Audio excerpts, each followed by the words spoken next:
The anticipated reward of a successful hunt, like food, status, and in-group reproductive success at the end, may not have sustained the hunters in this arduous process.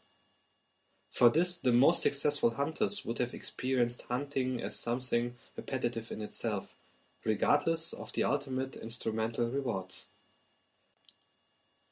Appetitive aggression is a very functional biological product. However, compared to other non-human predators, humans also deliberately and selectively kill members of their own species. This is a crucial point. The development of the frontal cortex has equipped the human species with a moral sense that inhibits intra-species killing of the in-group. The in-group is indispensable for the survival of their members.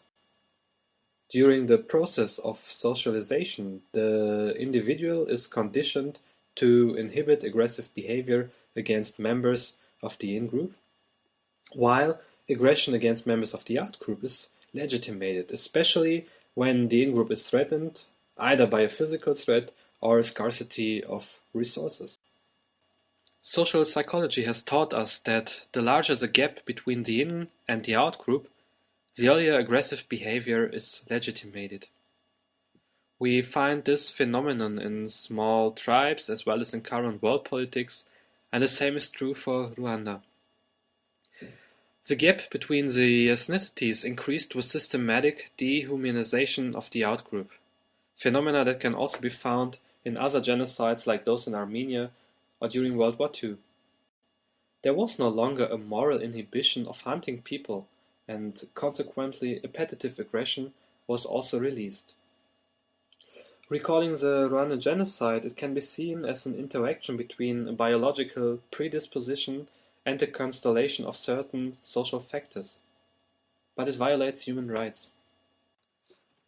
As most of the readers of this journal view these events through the normative prism of universal human rights, we sense that the Rwandan genocide violates our way of moral thinking.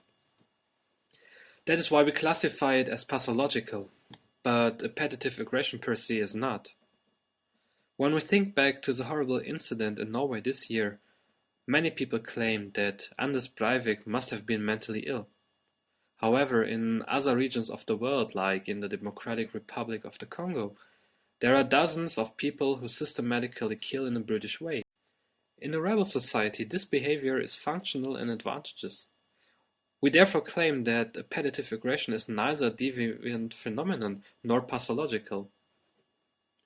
Moreover, we could also replicate the results we obtained in the Rwandan sample, that a high appetitive aggression could prevent the perpetrator from becoming traumatized, also in other sample groups, such as former Ugandan child soldiers as well as male German World War II veterans. This speaks against appetitive aggression per se as pathological. It is only pathological relative to the social milieu in which it occurs. The pathological aspect arises when appetitive aggression is released in an uncontrolled way through a failure or impairment of socialization. Socialization here seeks to appetitive aggression to the rules and norms of the social environment. Since you mentioned the Norwegian case, I think this raises the question, can genocide happen anywhere? The famous experiments by Stanley Milgram revealed that humans can behave cruelly when their behavior is legitimized. It is hard to assume that genocide or something similar could happen within the European Union. Fortunately, we have fairly stable conditions in Europe. Politics drives the process of socialization and tries to implement a European identity. As long as we all belong to the European in-group and there is no lack of resources, there is nothing we have to fear. However, we should take a look at those who are outside the European Union. Since 9/11, the fear of terrorist attacks by Islamistic groups has been spread in Western countries. The whole Arab world has been pushed into the out-group. We do not want to discuss whether or not there is an imminent threat, but we want to point out that we have legitimized a manhunt justified with a threat against the in-group, and this has changed our perspective. When videos in the European media are published showing how the European military pursues Al-Qaeda activists, no one feels compassion for them, quite the opposite. The more difficult it is to defeat the enemy, the more honored the hunters will be. Those who hunted down Saddam Hussein or bin Laden were celebrated as heroes, and the blood of a man in his bedroom was an appetitive trophy after a great hunt. The headlines in the newspapers are not enough. Cruelty sells. Those videos on the video sharing websites that show the execution of Saddam Hussein have several million clicks. We recommend to anyone who does not believe in the lust for manhunt that they read the comments on these videos. But the human appeal to violence goes far beyond this. When the massacre in Norway happened, the media showed videos of teenagers being chased and swimming for their lives. Why is the viewer attracted by such images? At the beginning of mass violence, several factors always come into play.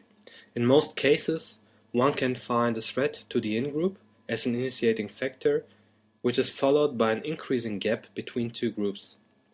Once the decision is taken to hunt down the out-group, the moral sense no longer inhibits appetitive aggression, and humans can become cruel, irrespective of human rights.